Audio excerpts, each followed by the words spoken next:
Bueno, muy buenas tardes. Muchísimas gracias a todas, a todos, por la amable, fervorosa presencia que siempre concita la poesía, a veces de manera más íntima y a veces de manera más masiva.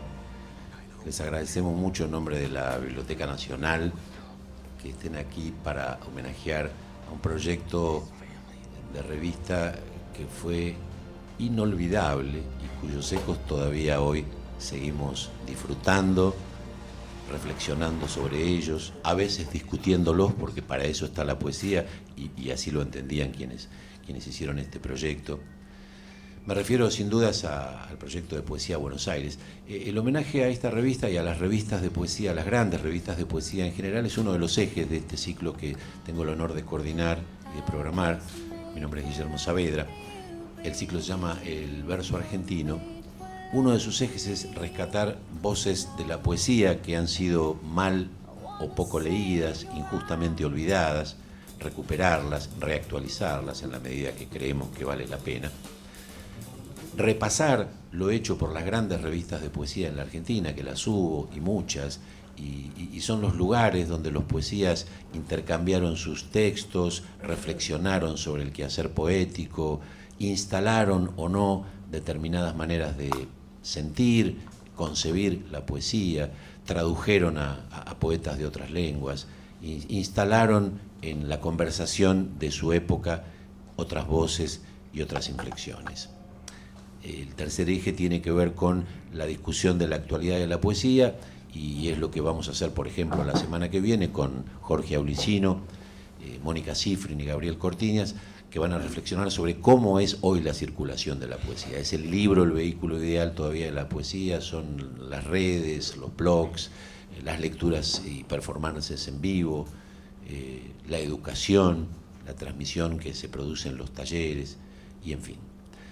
Pero la mesa de hoy, como decíamos, tiene que ver con un proyecto extraordinario que es el de una de las revistas más importantes, que está ahí en el centro del siglo XX, como para prácticamente dividirlo en dos, antes y después de la aparición de esa revista, que fue el proyecto fundamentalmente de un ser de una notable generosidad, de una capacidad de trabajo y de hospitalidad extraordinarias, además de ser un gran poeta y traductor, que fue Raúl Gustavo Aguirre. Sin esa convicción, sin esa perseverancia, sin esa hospitalidad que tramaba entre miembros del grupo y gente que estaba por alrededor, relaciones fecundas y tolerantes, seguramente la revista no hubiera podido durar la década que duró y publicar los 30 números que publicó. Fue una revista que ejerció de un modo deliberado la docencia, tradujo a poetas contemporáneos de otras lenguas, del italiano, del alemán, del francés, sobrevuela sobre el espíritu de la revista, naturalmente, la figura de ese gran poeta francés que fue René Char, porque precisamente Raúl Gustavo Aguirre tuvo una relación de admiración, de respeto, una correspondencia muy frondosa que duró muchos años, y de la cual una de las exposiciones que vamos a hacer hoy aquí tiene que ver con eso. Y generó, como decíamos, la hospitalidad para un grupo de poetas, entre los cuales, voy a machetearme para no olvidarme, podemos mencionar, aparte del propio Raúl Gustavo Aguirre, a quien fue tal vez el adlátere más activo, seguramente mucho más polémico y por momentos irascible e inolvidable, que fue Edgar Bailey, uno de los grandes poetas del grupo, pero además gente como Wolf Reutemann, Mario Trejo, Alberto Banasco, Jorge Enrique Móvil, Néstor y Osmar Luis Bondoni, Rodolfo Alonso, que era el miembro más joven, se acercó a la revista cuando era un adolescente, Ramiro de Casasbellas, Jorge Carroll, Francisco Paco Urondo, Nicolás Espiro, los hermanos Clara y Manrique Fernández Moreno, nietos de Baldomero, además de autores que luego tomaron otros rumbos, como por ejemplo Alejandra Pizarnik y Leónidas Lamborghini. Como ven, el mosaico de voces que nucleó Poesía Buenos Aires es muy amplio, muy abarcador, muy diverso y, por supuesto, fascinante.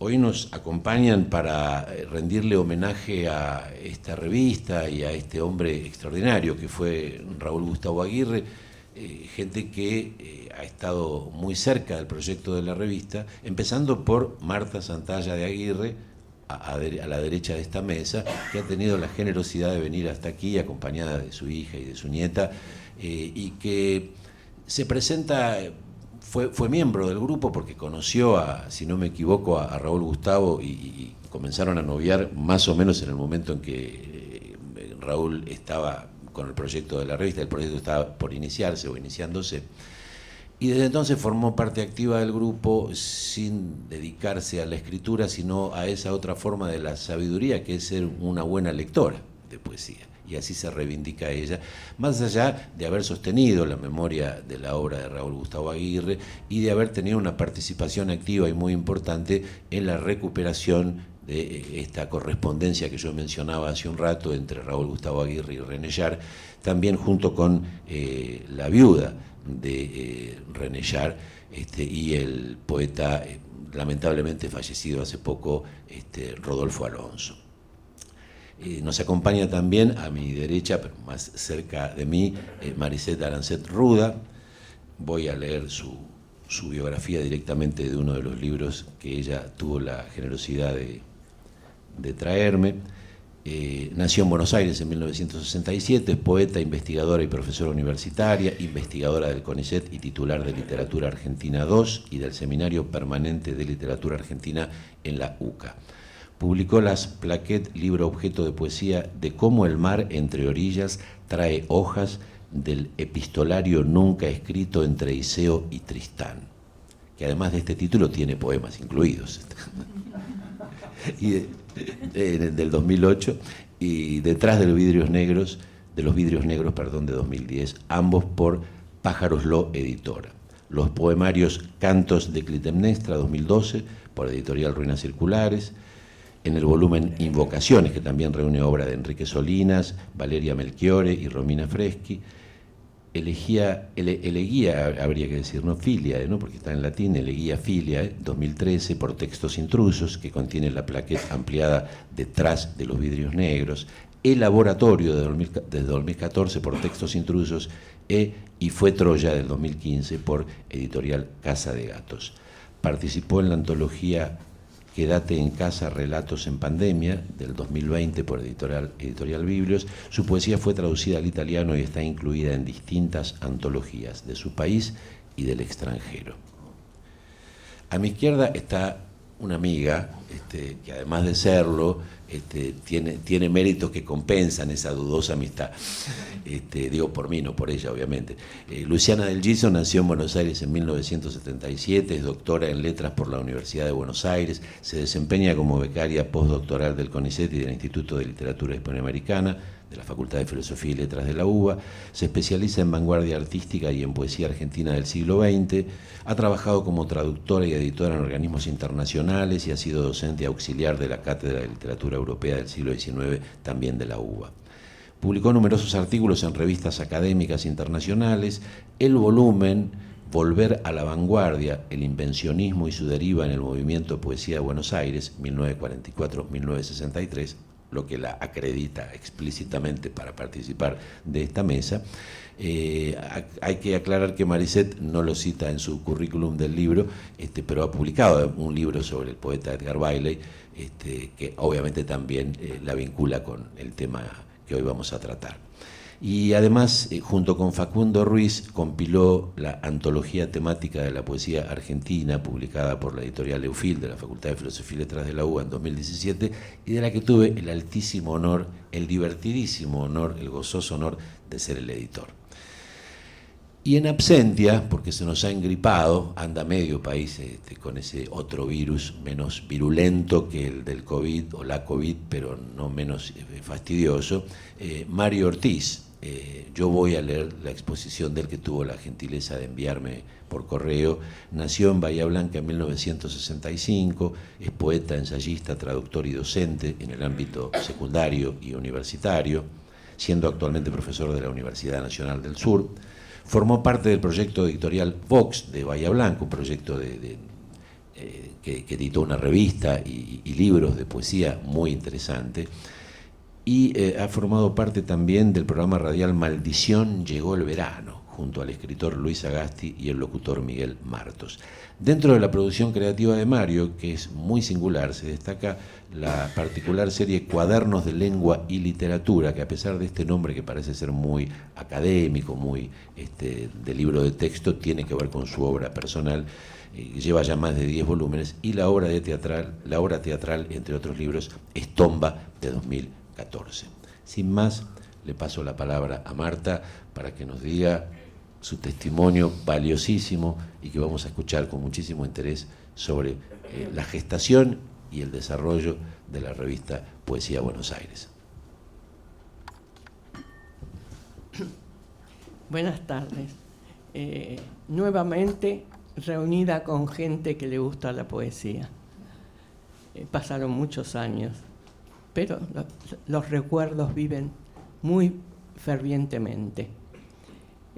Voy a aclarar, primero quiero recordar a Rodolfo Alonso, porque él tendría que estar acá, porque era un recuerdo vivo de la revista Poesía Buenos Aires. Lo lamento. Y quiero aclarar que yo no presencié la creación de la revista, porque yo conocí a Raúl Gustavo Aguirre a fines del año 1951. La revista la crearon Bailey, Jorge Enrique Mobili, Raúl Gustavo Aguirre, Wolf Reutemann y Nicolás Espiro, que fueron los principales, y seguramente alguna otra persona cuyos nombres desconozco.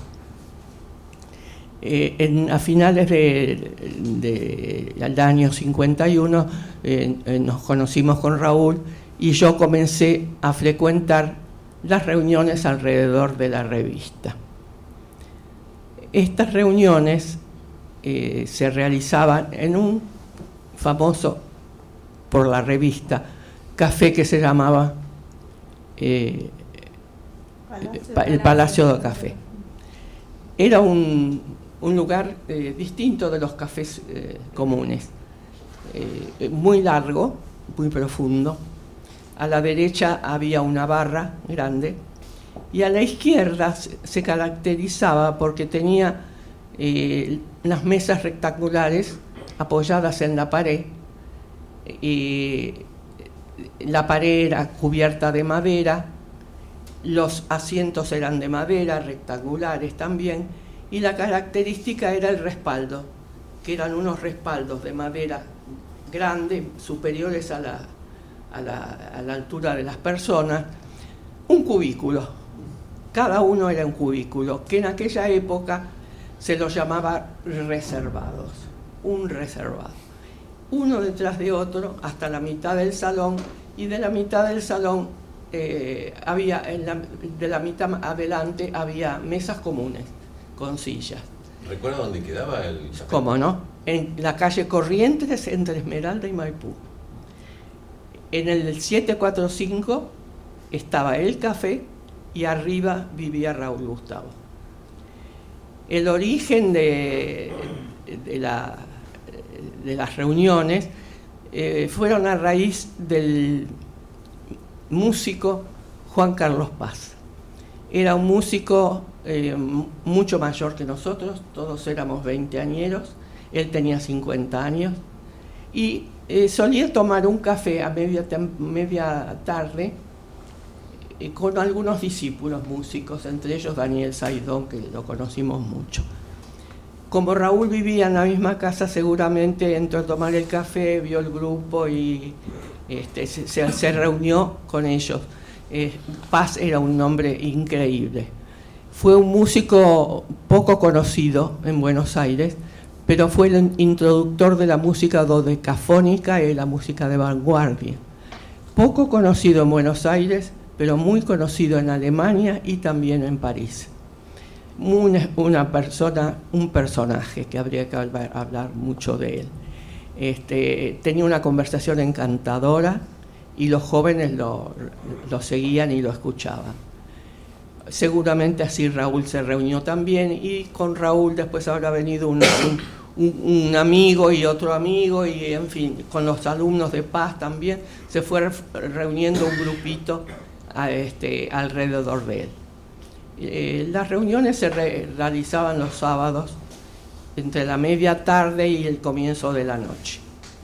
Tiempo después empezó a llamarse a esa gente que se reunía allí el Grupo de Poesía Buenos Aires. Y a mí me pareció muy acertado, porque éramos un grupo. Ahí no era una institución, renegaban de las instituciones, por supuesto. No había un jefe, no había un director, ni siquiera un coordinador. Simplemente se sabía que los sábados entre la media tarde y la medianoche había una reunión de jóvenes que conversaban de aspectos artísticos.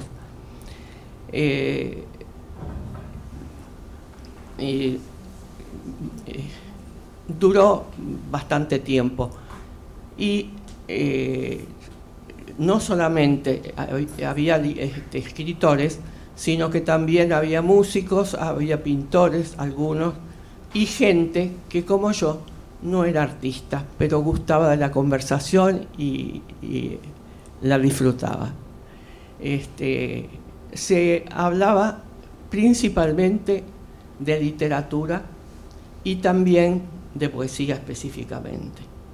Pero no solamente de eso, se hablaba mucho de cine, del cine italiano, del cine francés, el ruso, Bergman, por supuesto, y mucho psicoanálisis que estaba de moda. 3 concurrentes al grupo fueron psicoanalistas luego. Y se hablaba de poesía, de pintura, de lo que fuera. Y por supuesto de política. La política era contundente porque era la época de peronismo, antiperonismo. Se cambiaban ideas, si había algún acontecimiento importante, se lo comentaba, se lo discutía, pero nunca recuerdo yo haber presenciado una pelea o una discusión de mal tono. No era la circunstancia. Y las reuniones se desarrollaban de la siguiente manera. Se conversaba y de repente un poeta sacaba de su bolsillo su última producción. Se leía su poema y se lo escuchaba. Cuenta Alonso, siempre lo contaba, que él llegó a la revista porque había leído un ejemplar, había leído un ejemplar, le había gustado la revista y llegó allí un día antes de cumplir 17 años. Leyó sus poemas, gustaron, seguramente se los habrán criticado un poco o intentar corregirlo. Pero de esa manera se incorporó a Rodolfo, que fue un miembro muy importante. No solamente poesías, simplemente también a veces aparecía alguna persona que decía, leí en una antología de poesía italiana un poeta, me gustó mucho,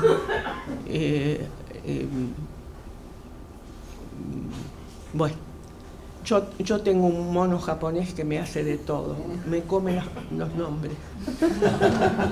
Así que en algún momento me aparece el mono. Pavese, ¿el italiano era? Ungaretti. Ungaretti, No, Quasimodo. sí, esos también, pero no, otro, Montal.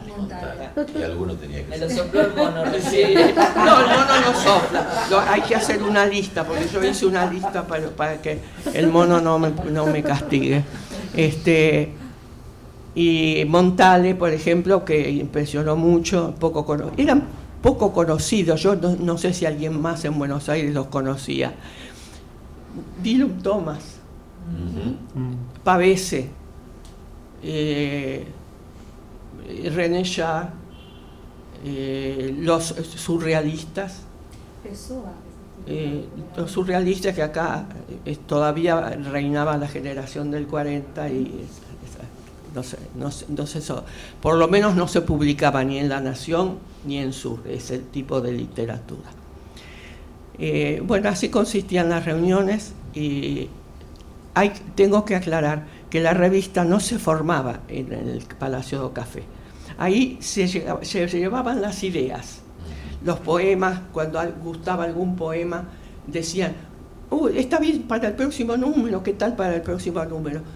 Y solamente se leían y se comentaba. Luego, en la semana, los que programaban la revista se reunían seguramente en otros lugares.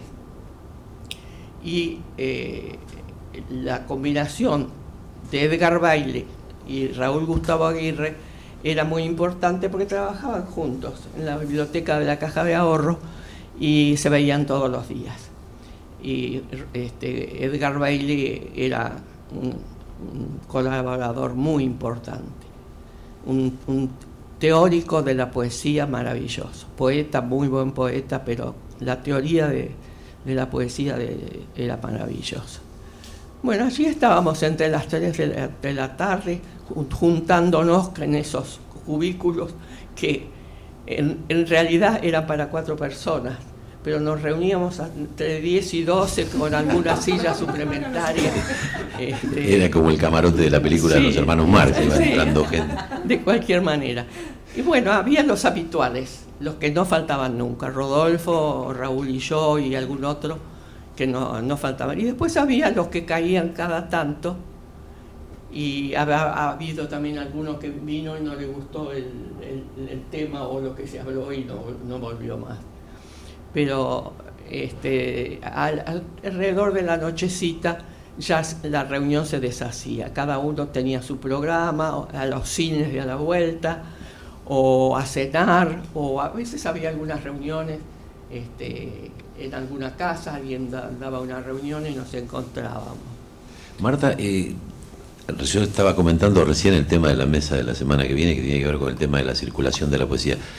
¿Cómo circulaba la revista? ¿Dónde se la vendía? ¿Y cómo? Ese es el último tema. Perdón, me estoy ese adelantando. Es el último tema. Yo también soy ansioso. Es un tema no solo usted, ¿bien? Muy importante.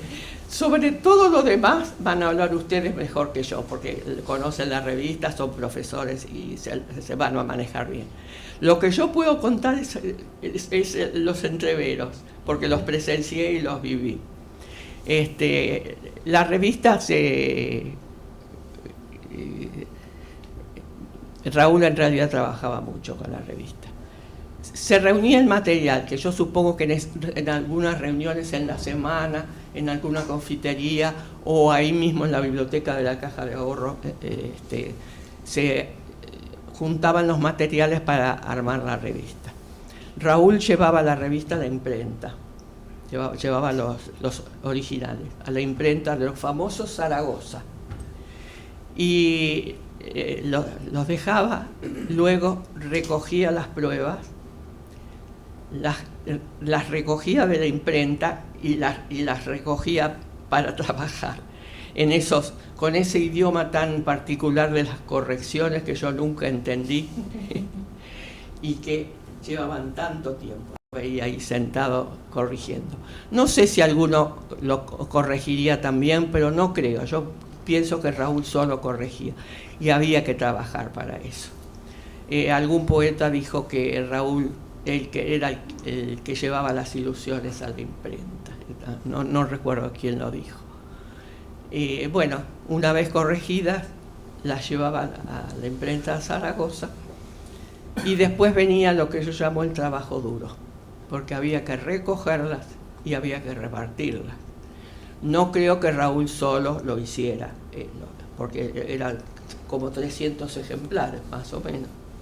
Así que se los repartirían entre los colaboradores y los llevaban a las librerías. Cada tanto pasaban a ver si había algún producto monetario de resultas de la publicación. Y hay una anécdota muy simpática, porque una vez se acercó un muchacho a Raúl y le dijo, "Oh, mire, yo compré la revista en la librería tal", dice, "me encantó y me gusta y que esto, que lo otro", y bueno, hicieron una relación. A los 2 o 3 días, Raúl fue a hacer una recogida de las revistas y de los productos de las revistas. En las librerías había 2 clases de personas: los libreros y los vendedores de libros. Al ir a recorrer las librerías, pasó por la librería que este muchacho le había nombrado, que dijo que había comprado un ejemplar. Entonces Raúl le pregunta al vendedor de libros si había algún dinero como resultado de la venta de las revistas. Le dijo, no, no hay. Le dijo, perdone, le dijo Raúl, pero por lo menos un número tiene que haber vendido. Entonces, bueno, voy a ver. Fue adentro y volvió y le dice, tiene razón, vendimos uno. Hay gente para todos.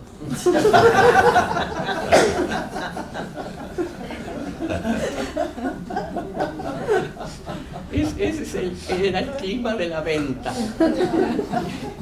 Y después, bueno, los que yo llamo libreros entendían un poco más, la ponían en exhibición, entendían un poco más. Los simples vendedores de libros las ubicaban en cualquier lugar. A eso se refería Girondo cuando decía que un libro había que escribirlo como un reloj y venderlo como un salchichón. Muy bueno.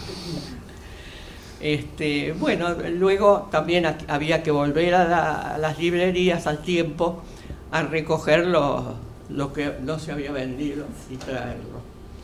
Yo dormí 10 años sobre los restos de la revista. Hasta que se volvió. Literalmente. Literalmente, sí, literalmente. Sobre las obras que no se habían ¿Y vendido. de dónde salía, Marta, el dinero? Porque obviamente de lo que recuperaban de la venta no, Bueno, no una alcanzaba. cosa importantísima, no tenían avisos. Claro. No tenían avisos.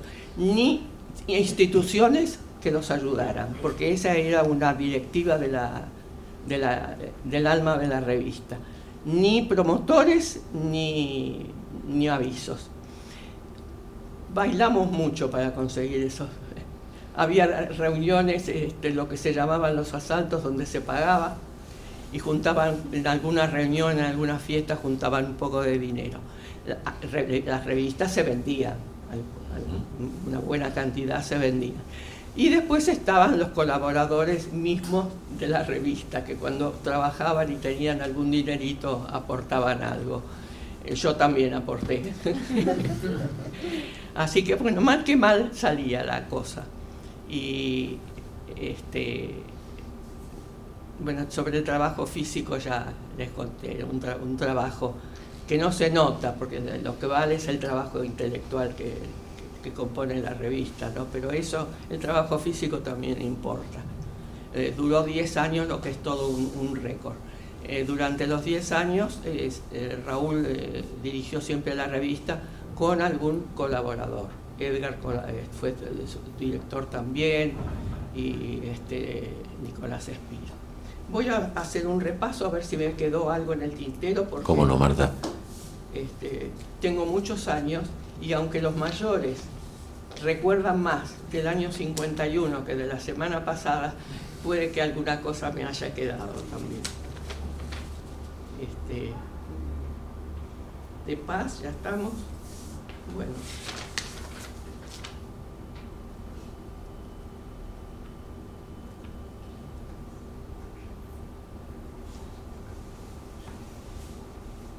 Bueno.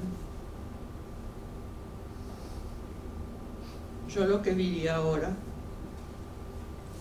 es que, como siempre el mono japonés me anda dando vueltas, me hizo una lista durante la semana de las personas que yo recuerdo, habitués y no habitués, poetas y no poetas. Mario Trejo, un poeta importante, muy buen poeta. Sin dudas. Nicolás Espiro, que fue muy colaborador de la revista, estuvo preso, luego vivió en España 30 años, como psicoanalista y nunca publicó un libro. Conversaba mucho con Raúl. Raúl escribía las conversaciones que tenían, porque vivían cercanamente, se juntaban mucho en una confitería como amigos, hablaban de todo, y Raúl hizo transposición de esas conversaciones muy buenas. Estaban Néstor y Osmar Bondoni. Néstor era el único novelista del grupo, y Bondoni era un buen poeta que por suerte vive todavía. No pudo venir porque está enfermo. Pero hay que contar algo lindo de Osmar Bondoni. Vive cerca de una torre en Santos Lugares. Cerca de una torre donde van a parar las golondrinas. Son las golondrinas de California, de Capistrano, que recorren toda América y llegan en la primavera y se posan en la torre. Y cuando llegan las palomas, él manda un mensaje a todos los amigos. Llegaron las palomas, llegó la primavera. Muy lindo. Hermoso. Sí. Bueno, estaban los Fernández Moreno, los jóvenes, Manrique y Clara, que fueron amigos nuestros toda la vida. No César, porque César era 10 años mayor. Y entonces ya tenía otra vida y otros amigos. Pero en algunas reuniones estuvo también. Rodolfo Alonso, por supuesto, que estuvo siempre y después. Jorge Carro, Ramiro de Casapellas, que nos cantaba las canciones de la Guerra Civil Española, del Quinto Regimiento, etcétera, etcétera. Tenía una memoria fabulosa. Aquí en la biblioteca trabaja una de sus hijas, Lucía. ¿Ah, sí? Sí, tuvo varios hijos, sí. Murió joven, desgraciadamente, sí. Ramiro, bueno, Juan Carlos Paz, ya conté de él. Daniel Zaidón era un alumno de él. Daniel Giribaldi, no sé si lo recuerdan. Sí, claro. Sus sonetos mugres, lo más lindo del lunfardo que he leído en mi vida. Sin dudas. Él también estaba. Sonetos mugres se llama, anoté acá el libro. Rubén Vela, también muy asiduo, fue después embajador.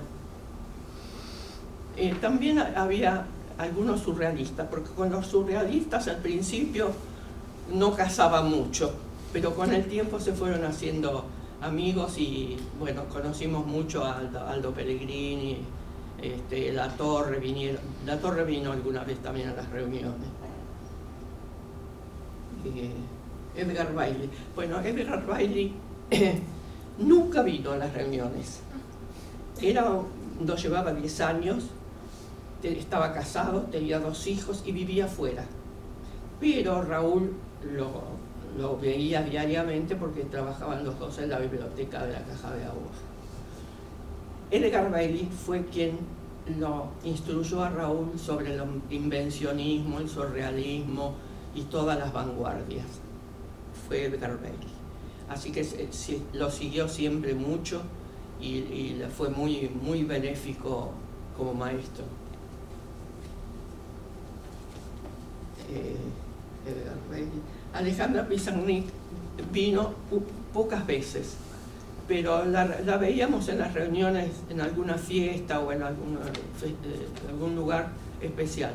Le escribió a Raúl con una letrita, no sé si la conocen, tenía una letrita de nena. Le escribió a Raúl y Raúl la invitó a las reuniones. De hecho, acá en la Biblioteca Nacional está el acervo de Alejandra, que lo está curando Evelyn Galeazzo, que es la directora del área de investigaciones. Y efectivamente nosotros publicamos en algún momento parte de ese material y lo sorprendente era esa letra escolar que tenía y los dibujos que hacía, que eran muy conmovedores. Los dibujos muy buenos también. Sí. Se reunió mucho con Raúl. Yo ya no tanto porque luego lo voy a contar en su momento. Alejandra, Alberto Banasco, Wolf Reutemann, yo lo vi muy poco porque se fue enseguida a Europa. Extrañamente lo llegué a conocer muchísimo en Europa. Cuando murió Raúl estuve en su casa, viví con ellos, después se fue a Estados Unidos. Hicimos una linda amistad, pero yo ahí no lo conocí, ya se había ido. Jorge Sousa, que era el diagramador de la revista. Era pintor, escultor y un gran amigo.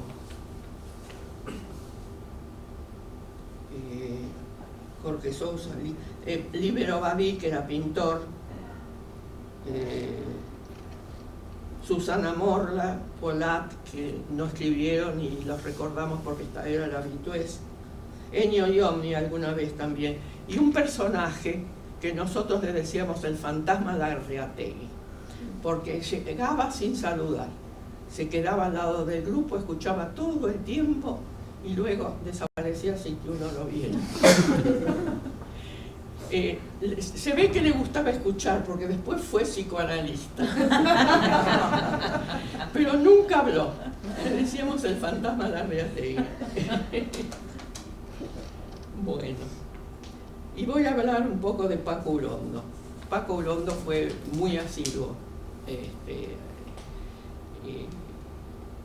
Llegó un poco más tarde, como 2 años más tarde que yo. Era joven, venía de Santa Fe, pero a pesar de ser joven estaba casado y tenía 2 hijos, así que no le era muy fácil. Pero se hizo muy amigo de Edgar y compartían mucho.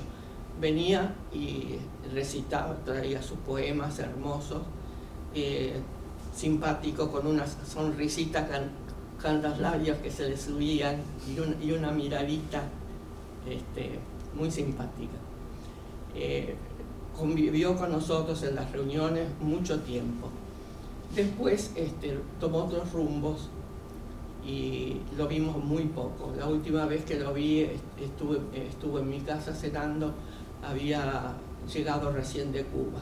Y después de eso no recuerdo qué año fue, pero no lo vimos más. O sea que yo de Paco Urondo conozco la mitad de la vida. La otra mitad la he leído, pero no la conocí. Y creo que es bastante, ¿no? Es bastante. Por acá me quedó algo, me parece.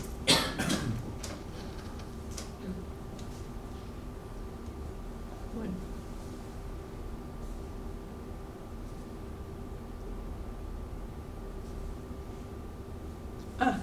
El final del Palacio do Café. Nos casamos con Raúl y hicimos un largo viaje de boda. Cuando volvimos, fuimos a visitar a la madre que todavía vivía arriba en el 745. Y cuando nos enfrentamos a la pared, había un enorme cartel que decía Palacio de la Pizza. Y desapareció el Palacio do Café. Que todavía está el Palacio de la Pizza. Sí, todavía está. Nosotros no sabíamos porque habíamos estado mucho tiempo afuera. Así que las reuniones se dividieron en un café, hoy, mañana en otro café, en diversos lugares. Yo recuerdo uno que creo que era la confitería Jockey Club, que estaba en Florida, en los alrededores de la Facultad de Filosofía y Letras. Allí por lo menos estuve tiempo. Y se siguieron reuniendo, pero nosotros estábamos casados, vivíamos en Olivos y ya no salíamos tanto. Raúl siempre se veía porque en la semana se encontraba con la gente, pero yo dejé de ir bastante a las reuniones y cuando fueron a otros lugares. Bueno, creo que eso es todo y voy a terminar con una frase de Raúl. Le preguntaron sobre el tiempo de Poesía Buenos Aires y él contestó: fue un hermoso tiempo en mi vida y sin duda en la de otros. Hermosa no quiere decir fácil, ni feliz, ni siquiera tranquilo. Fue un tiempo de fervor, fue un tiempo de amistad, de búsqueda y de intemperie. Fue un tiempo de amor.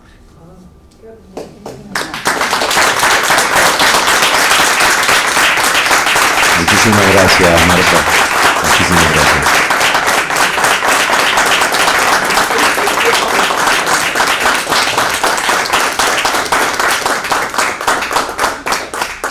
Hay que decir que el mono japonés estuvo bastante piadoso. Sí, lo tengo medio domado. Es evidente y le agradecemos. ¿Sabe de dónde viene el mono japonés? No. Es un cuento de Haruki Murakami. Murakami, sí, que se llama el mono japonés, el mono de Shinagawa. El mono de Shinagawa. Y es un mono que roba los nombres. Y eso lo tengo catalogado porque lo siento a mi alrededor.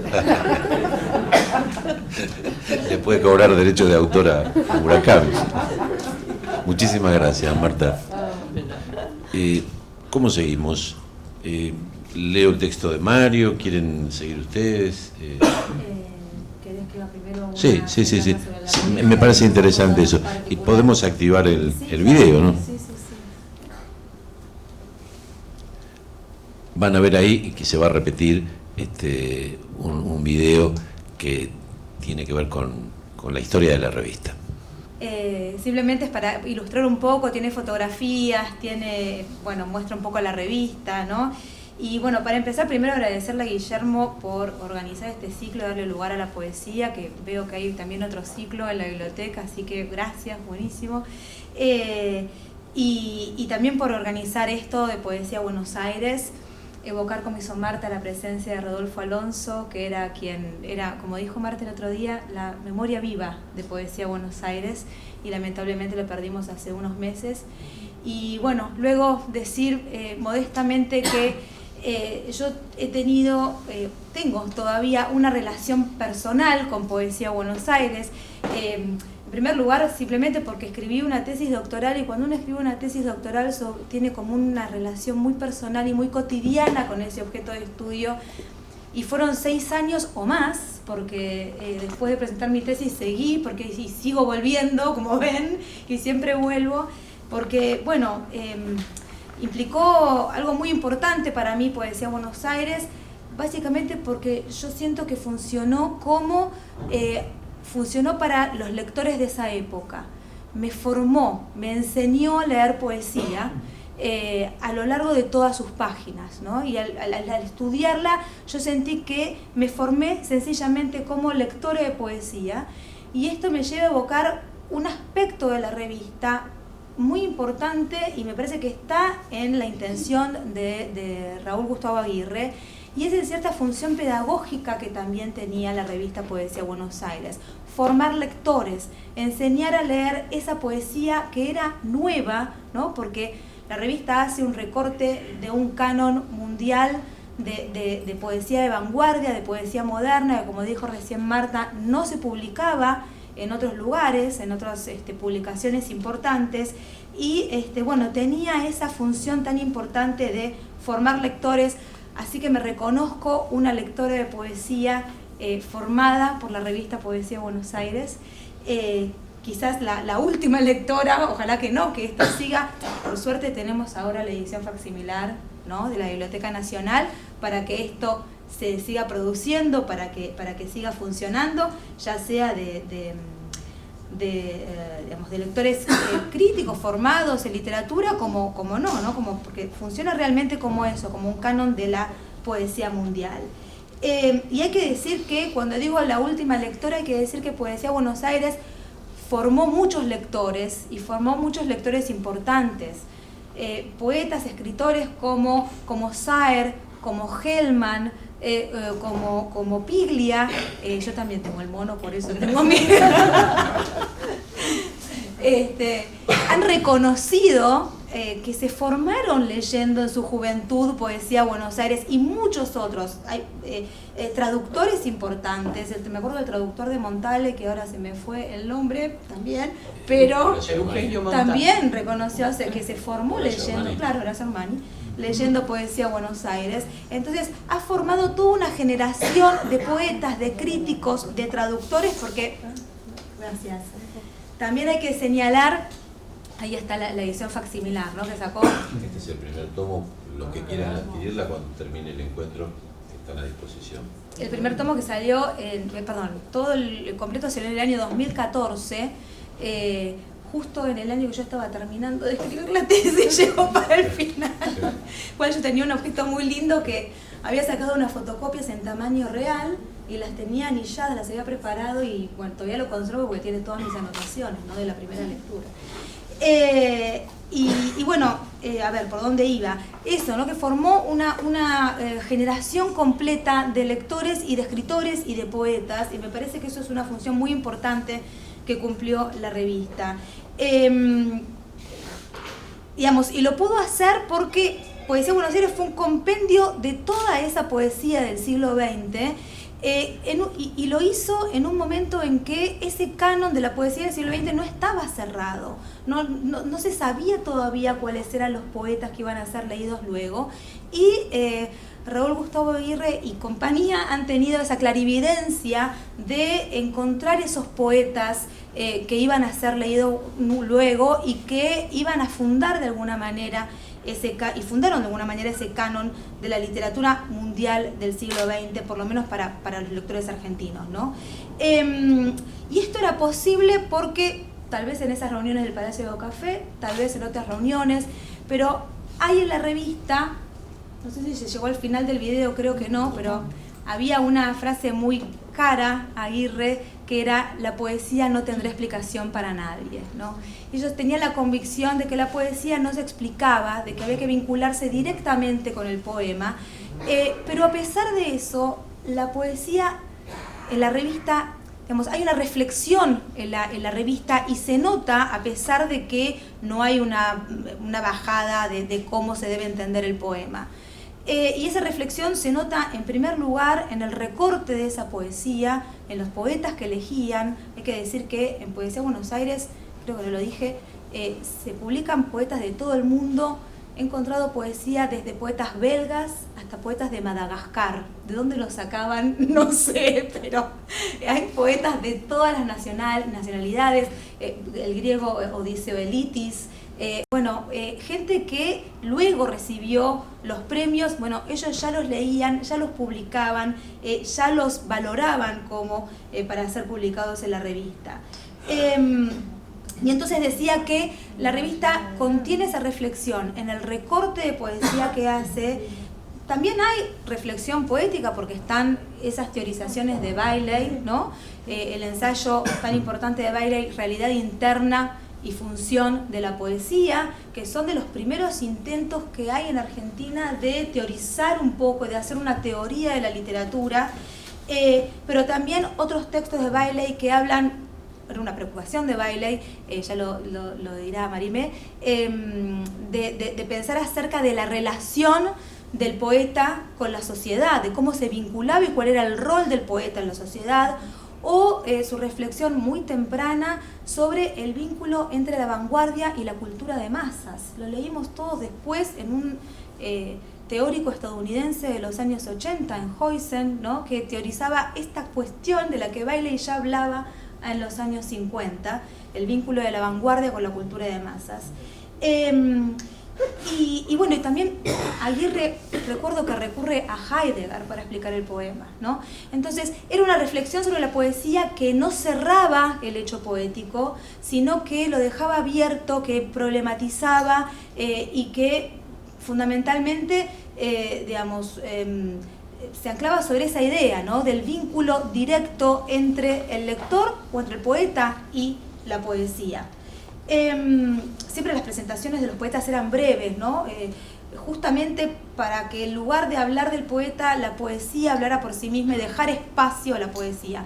Por ahí hay alguna imagen, lo volvemos a poner, no funciona eso de que... Hay alguna imagen de algunas páginas donde aparecen plagadas de poemas o salpicadas de poemas, ¿no?, para que el poema hable por sí mismo y hable de esa poética.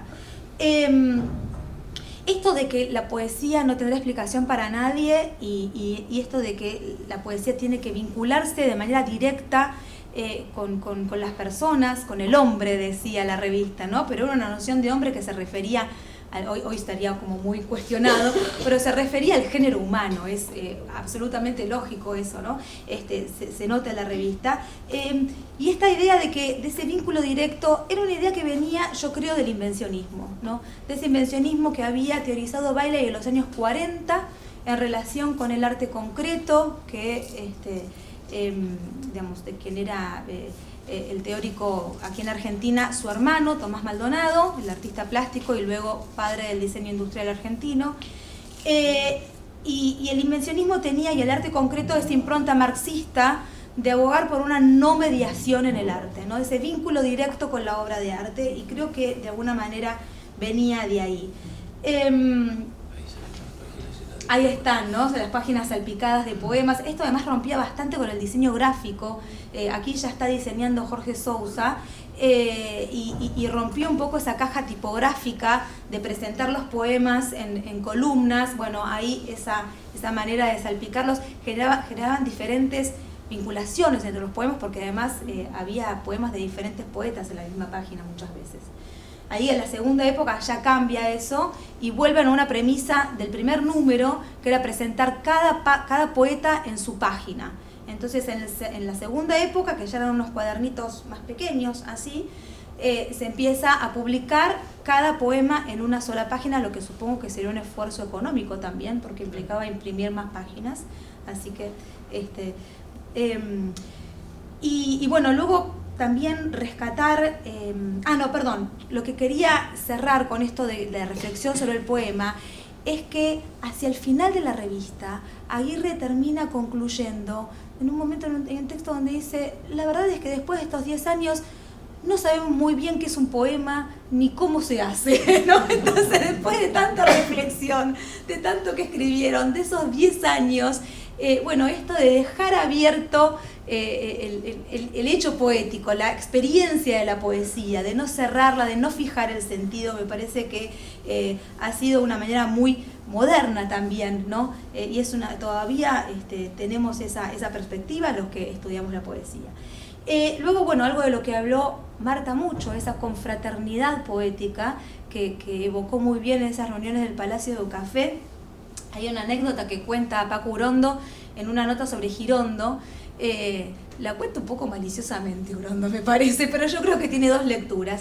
Y dice que había organizado una lectura de poesía en un teatro.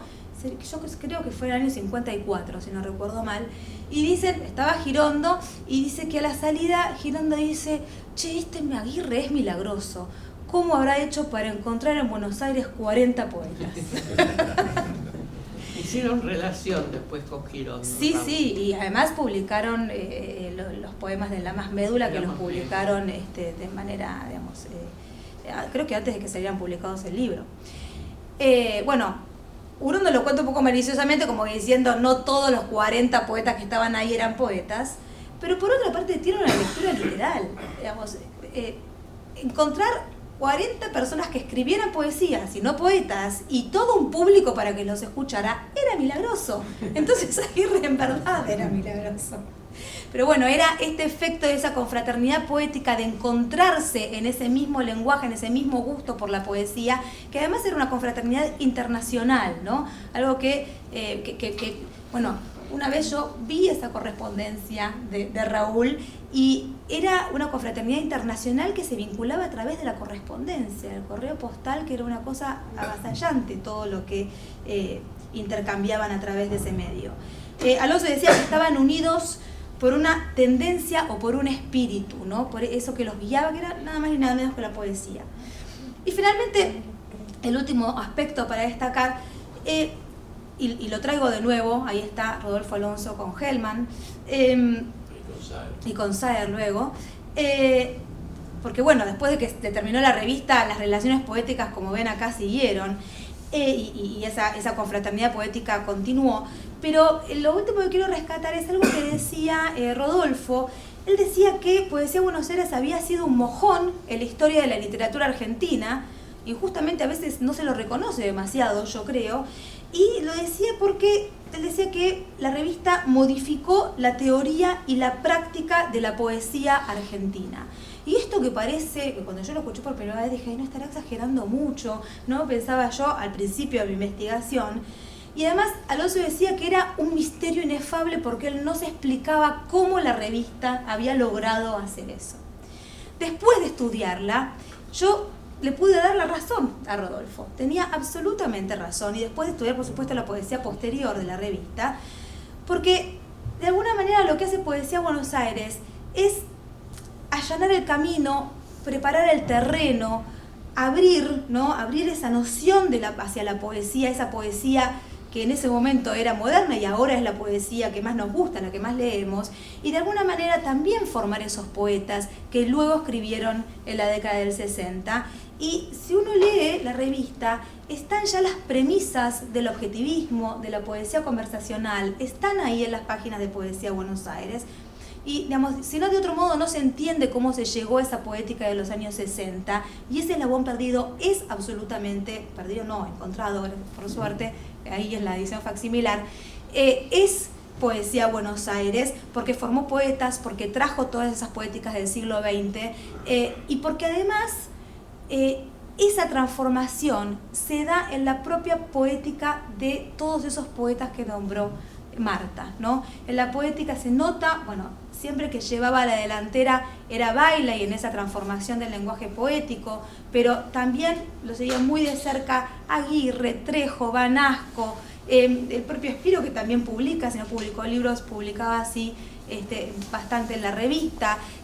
Bueno, toda esa gente, cuando uno lee la progresión que hay en la revista, realmente nota qué es lo que hicieron, y es toda una operación sobre el lenguaje poético. Y acá hay que reponer qué pasaba en los años 40. La poesía de los años 40 era una poesía, digamos, de verso medido, de rima, muy tradicional, de metáforas tradicionales. Hay que decir que, por ejemplo, tenemos grandes poetas, ¿no? En los años 40 tenemos a Vicente Barbieri, a Girri, a Giannuzzi. Esto no quiere decir que la poesía fuera mala, pero digamos, la poesía que circulaba era una poesía que era muy tradicional, de metáforas tradicionales, de invocaciones a las musas, ¿no? o a cosas de la mitología griega.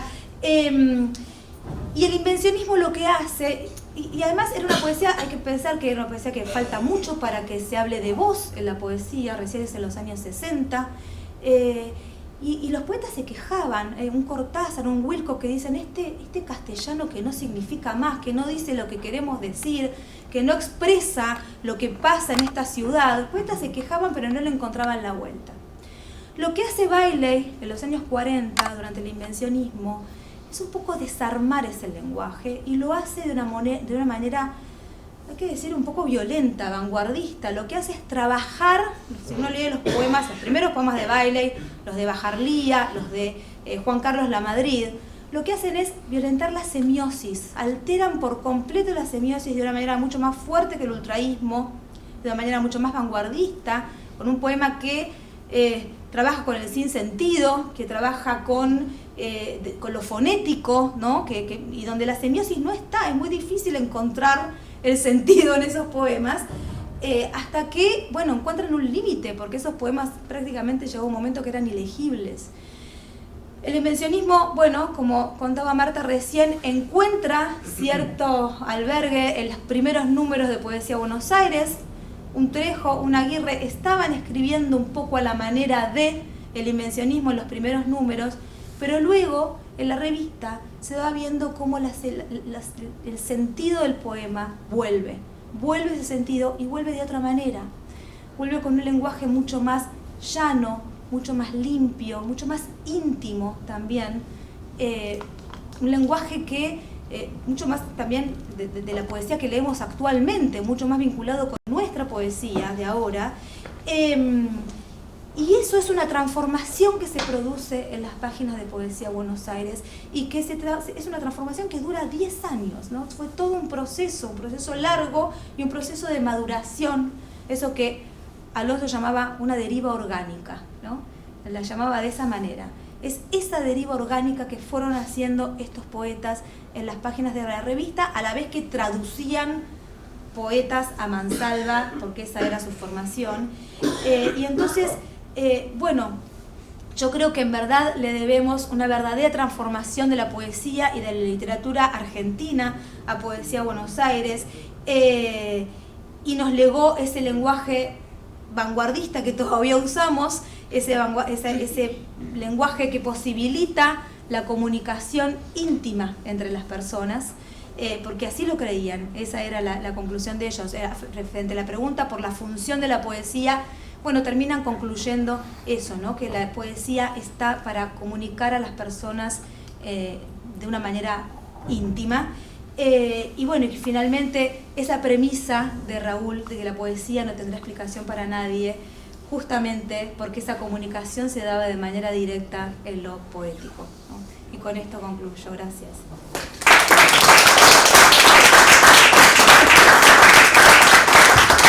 Muchas gracias a vos, Luciana. Esa frase de Raúl Gustavo me hace acordar a una anécdota maravillosa de Machado, que en una lectura de poesía lee un poema de él y alguien le pregunta: ¿pero qué ha querido decir usted, maestro? Y él dijo: lo que ha querido decir es...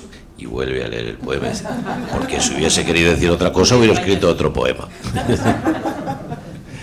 Le pasamos la palabra a Marimé. El micrófono, perdón. Muchas gracias. Bueno, después de que de haber hablado Marta y de Luciana, yo voy a pasar del Technicolor a blanco y negro, y no soy Bergman, así que no, claro, porque... Por favor. Pero bueno, en primer lugar agradezco a Guillermo y a Luciana por la amabilidad de haberme invitado. Celebro que exista el ciclo El Verso Argentino. Ya era hora. Aguante la poesía.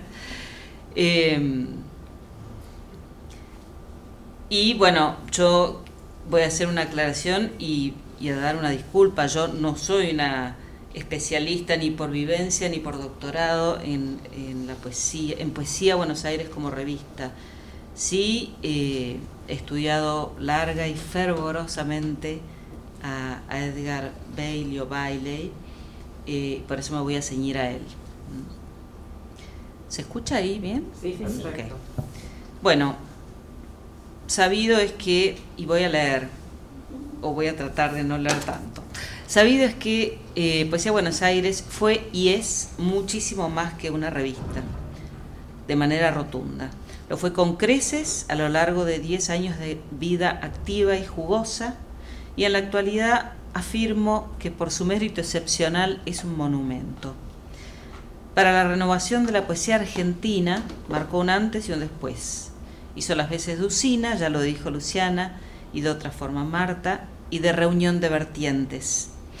Dio a luz e iluminó generosamente, motivo por el que acogió enorme variedad en su amplio y móvil haz lumínico, ya dieron nombres, y a la vez difundió su luz, con lo que posibilitó la apertura de múltiples caminos para muchos.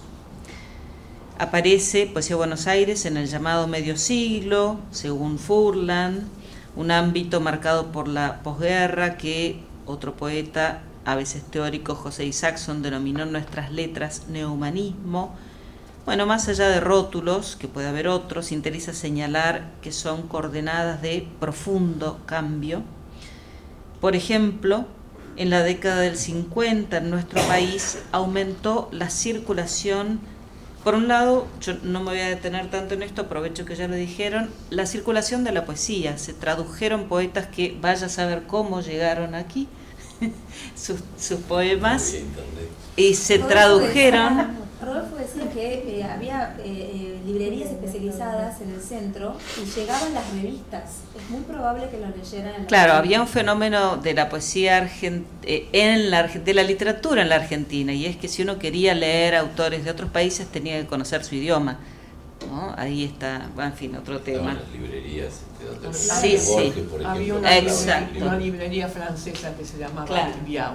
Exacto. Claro. Ahí Sí, tenía sí. mucha literatura francesa. Pero bueno, circuló todo esto que el milagro de Aguirre permitió que se tradujera, pero también aumentó la circulación interna, y esto hay que decirlo, porque si no parece que la ampliación siempre se da adextera, así se dice, no me acuerdo. Es decir, que con creciente conciencia ya no se habló tanto solo de lo porteño, sino de distintos recortes provinciales y citadinos. Así, por ejemplo, hay, no voy a dar las referencias bibliográficas, pero puedo pensar en 7 ejemplos concretos de antologías poéticas, algunas de ellas primerizas. Por ejemplo, la antología o muestra poética de San Luis del 52, de Tucumán del 52, de Córdoba del 53, Entre Ríos 55, La Pampa 55, La Plata 56, el Litoral entrerriano 57, es decir, la misma década de poesía Buenos Aires. Solo como índice notable de estos puentes tendidos hacia las provincias, querré mencionar a Hugo Gola, que me parece que estaba en una de las diapositivas, poeta santafesino con quien Bailey encontró importantes puntos en común. De hecho, colaboró varias veces con la publicación Poesía y Poética que dirigía Gola ya en los 90, ¿no? En fin, en el marco de tan preciado objeto entonces como es Poesía Buenos Aires, Bailey, Edgar Maldonado Bailey o Bailey, castellanizado como a él le gustaba, creo, ocupó sin dudas un lugar importante en ese agraciado momento inicial. Bailey fue una figura de peso, nacido en el 19, le llevaba como unos 8 años, ¿no?, a Raúl Gustavo Aguirre, y venía con la vanguardia a cuestas, por ejemplo, y sobre todo por la experiencia en relación con Arturo, bueno, y la revista Arturo, bueno, desde ya los manifiestos del invencionismo, etc. Ahora bien, hoy me pregunto, en fin, por Bailey en Poesía Buenos Aires. Esto excede por completo lo que puedo decir ahora. Entonces, decidí buscarlo o pensar en él en torno del año en que codirigió la revista con Aguirre. Específicamente, hablamos del año 56. Fueron 4 números que codirigieron. ¿Con qué índices hacer presente la poesía argentina en ese año? Bueno, ustedes podrán colaborar. Yo tengo más bien un zoológico japonés. Ustedes podrán colaborar, en fin, con otras cosas que vengan a la memoria.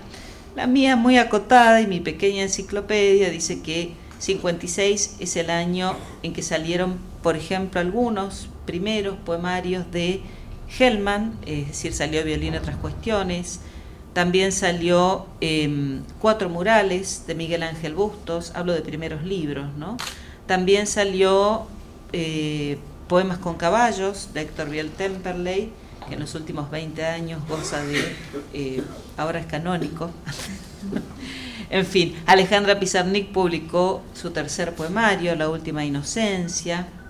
Bueno, esto es lo poco que mi zoológico me permitió. En torno de ese mismo año, un Bailey todavía muy joven, pero ya aquilatado, publica los mentados ensayos, que tanto apreciamos quienes nos dedicamos a la poesía, a estudiarla, a enseñarla, a reflexionar un poquito sobre ella y a garrapatearla. Yo creo que, no sé si empezó la teorización sobre poesía, creo que si empezó, ninguno la superó. Voy a ser absoluta, total acá, pues.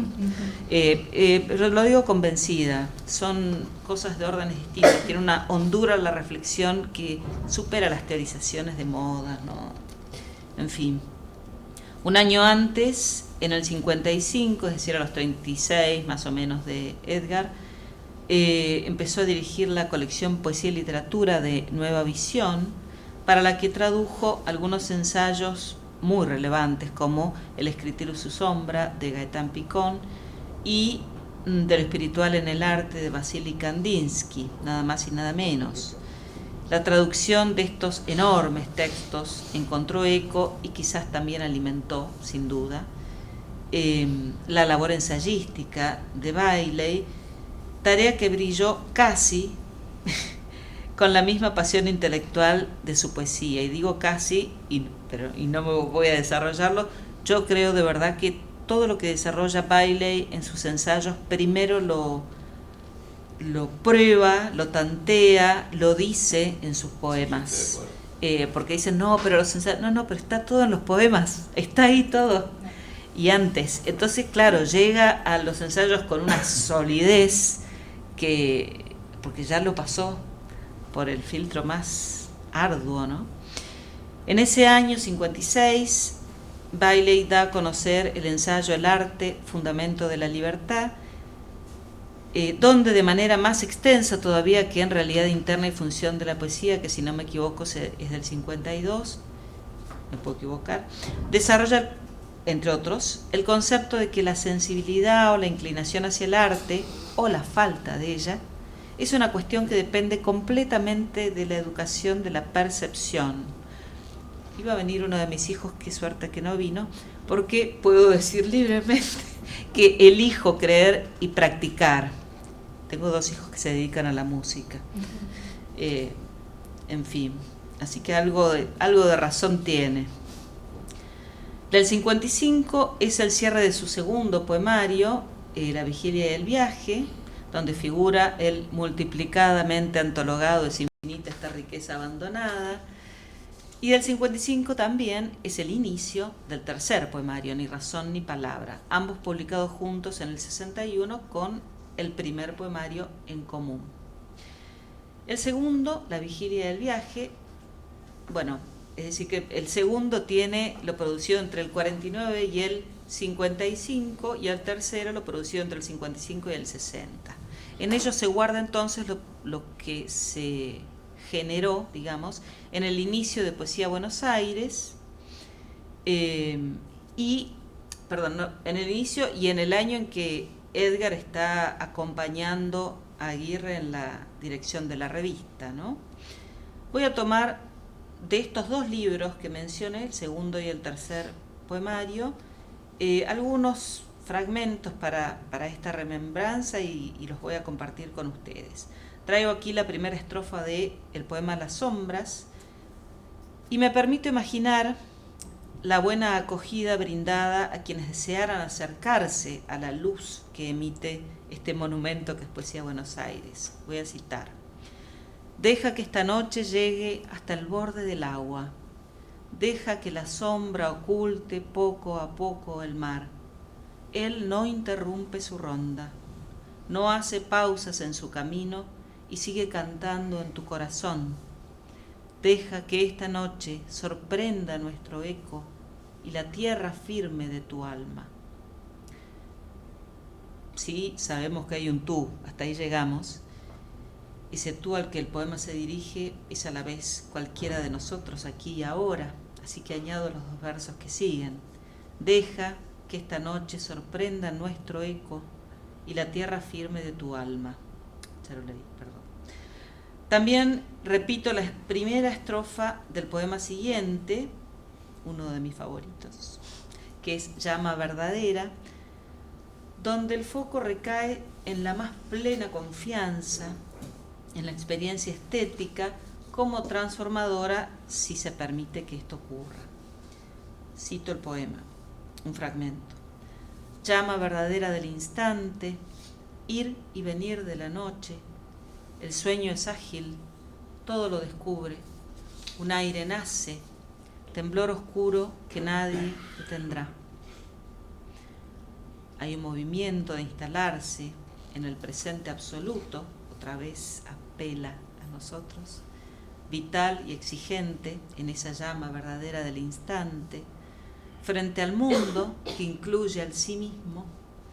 Diría que es una toma de posición caracterizada por 2 actitudes constantes en Bailey: la apertura y la perenne disponibilidad para el asombro. En palabras de Bailey mismo, diría sin saber ya más y preguntando, o sobre toda respuesta a favor del secreto y la razón. Este mismo talante de entusiasta acogida a lo que se ofrezca, a lo que se dé,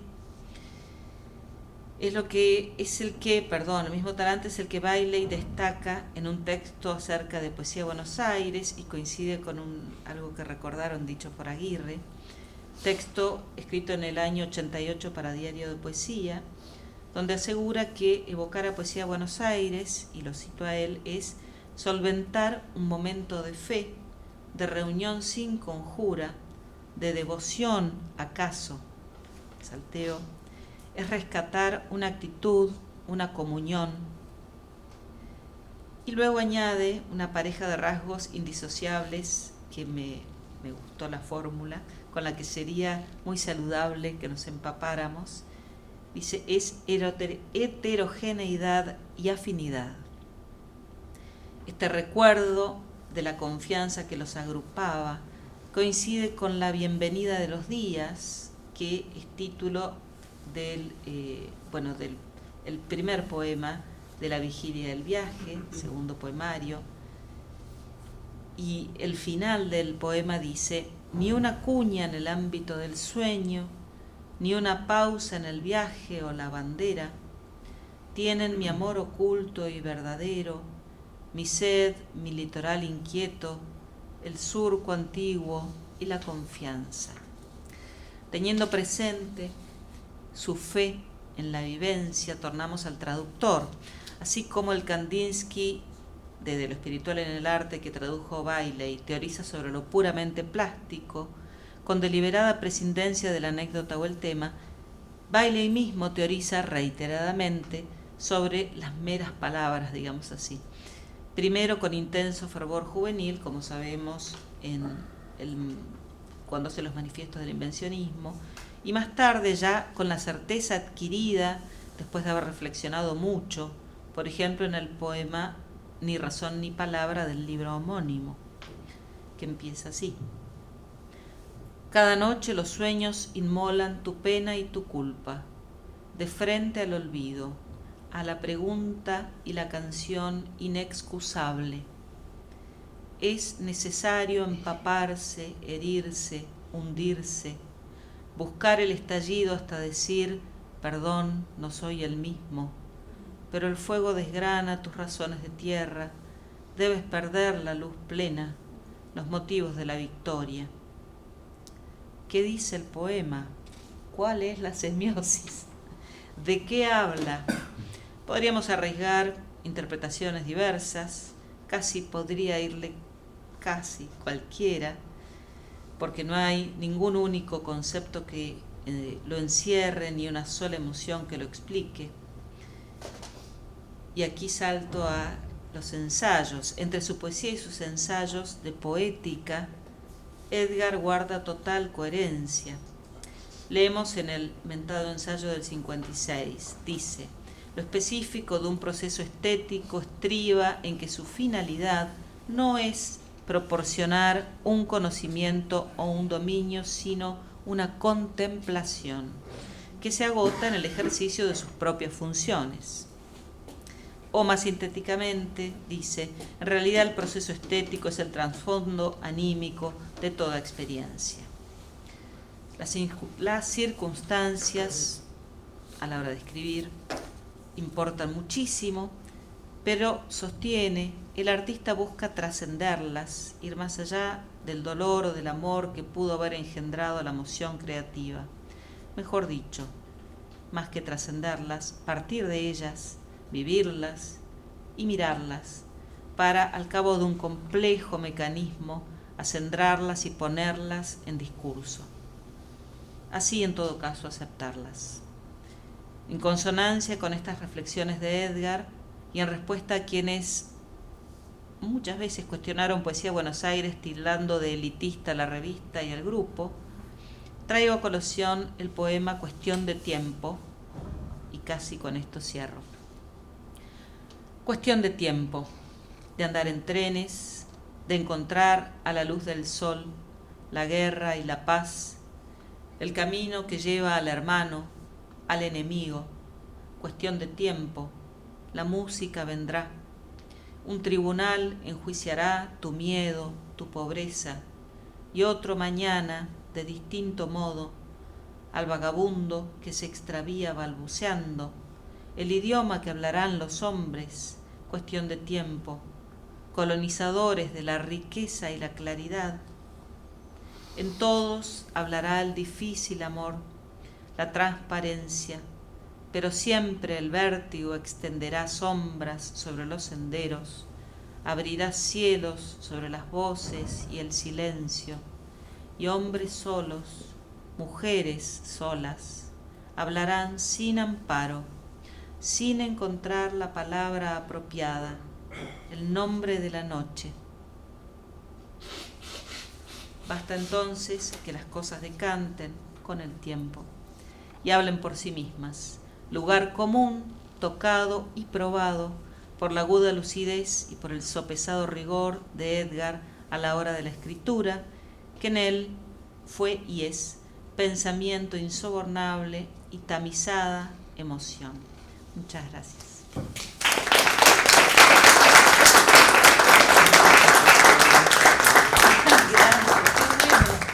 Bueno, muchas gracias, Marimé.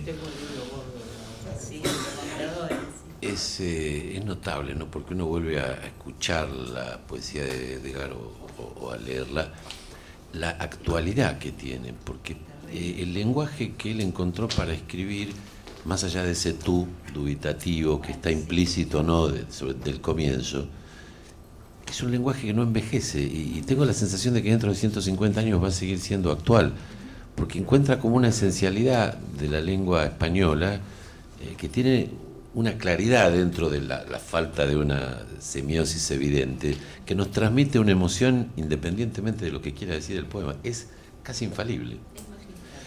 Yo tuve la suerte de conocerlo, era un personaje extraordinario, para hacerle una entrevista, y me citó en un bar imposible, que ya no existe, que se llama Carlos V, con unos leones en la puerta, y era un bar donde se notaba que era un bar de citas, de parejas clandestinas, porque estaban ahí todos medio de canuto, un bar que parecía como de una escenografía de un teleteatro, ¿no?, artificial, y todos hablando en voz baja y tomados de la mano, y al fondo Edgar, y yo digo, ¿qué hago acá? Y me acerco y me dice, ¿qué dice, muchacho? Acá estoy indignado, me dice, porque este lugar, y había una música funcional melosa, ¿no? Me dice, estoy indignado, yo lo cité acá, dice, porque este es un lugar de parejas, dice que están cuchicheando su amor, y entonces sí vamos a poder conversar y usted grabar sin problemas, pero han puesto esta música horrenda, dice. Entonces se levanta y dice, pero ya lo voy a modificar, y se acerca al mozo y le dice, elimine ya esa música, dice, ¿no ve que esta gente tiene música propia, no necesita, son enamorados?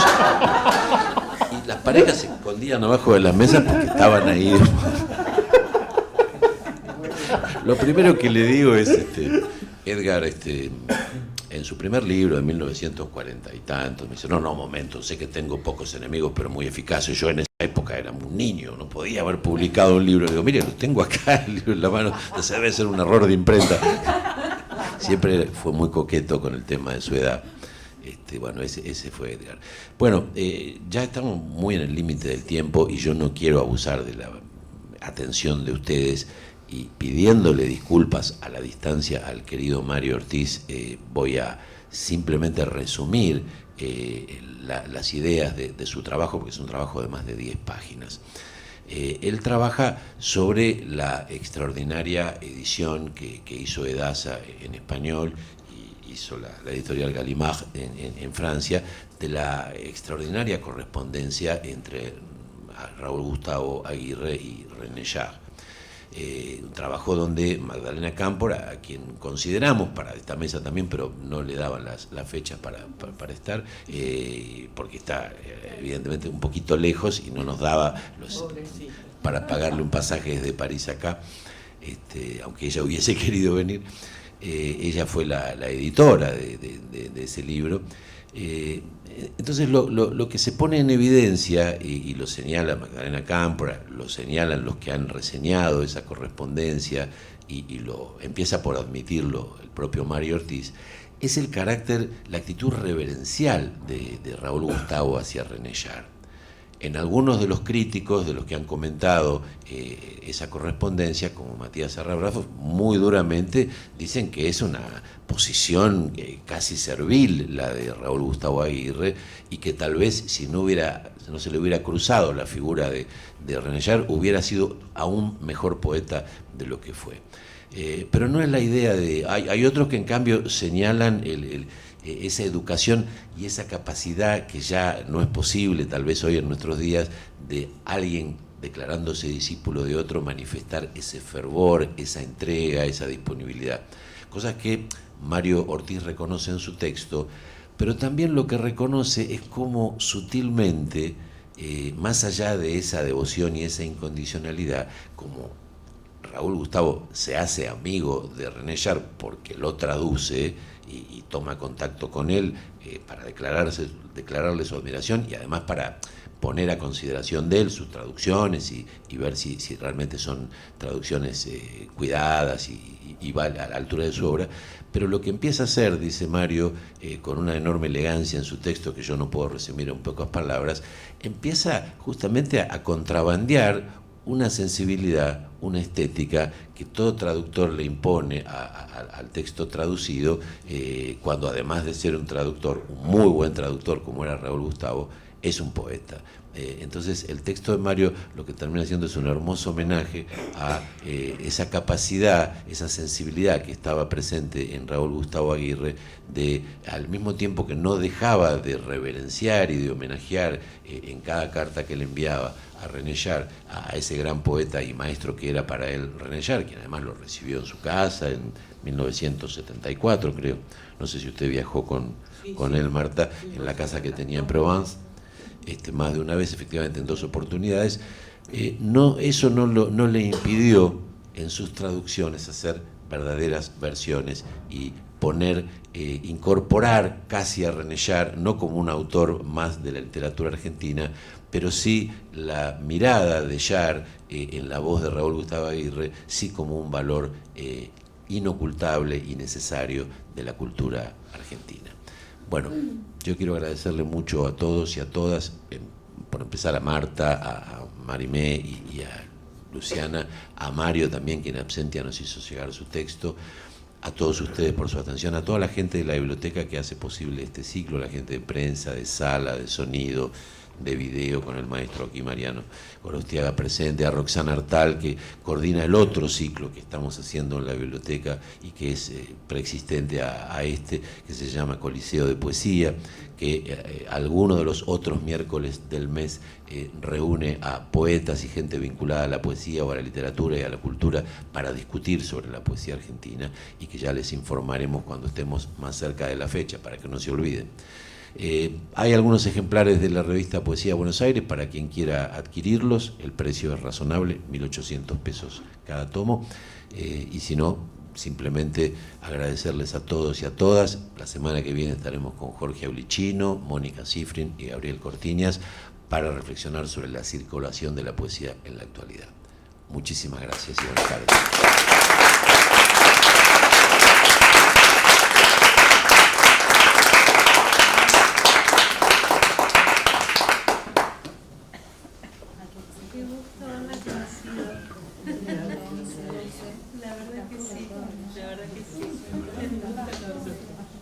Chao, Graciela, gracias.